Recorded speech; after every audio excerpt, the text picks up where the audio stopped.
হুসাইন মাহমুদ এরশাদ আজকে আমাদের মাঝে নেই, কিন্তু তার বেশ কিছু গুণ, বেশ কিছু ভালো কাজ আমাদের চোখে আজ বিদ্যমান, আমাদের চোখে পড়ে।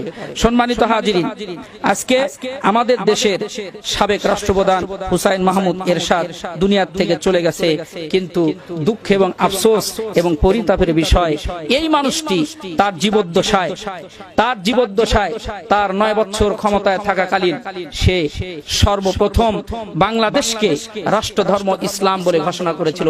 এই হুসাইন মাহমুদ এরশাদ, অন্য কোন দলীয় প্রধান এ ঘোষণা করে নাই। সংসদে বিসমিল্লাহকে বহাল রেখেছিল এই হুসাইন মাহমুদ এরশাদ, অন্য কেউ করে নাই। ইবতেদায়ী মাদ্রাসা স্বীকৃতি প্রদান এই হুসাইন মাহমুদ এরশাদ দিয়েছে। যাকাত বোর্ড ও যাকাত তহবিল গঠন করেছিল। আলিয়া মাদ্রাসা গুলো এমপিও ভুক্ত করেছিল এই হুসাইন মাহমুদ এরশাদ। মসজিদের পানি বিদ্যুৎ বিল মওকুফ করেছিল এই হুসাইন মাহমুদ এরশাদ।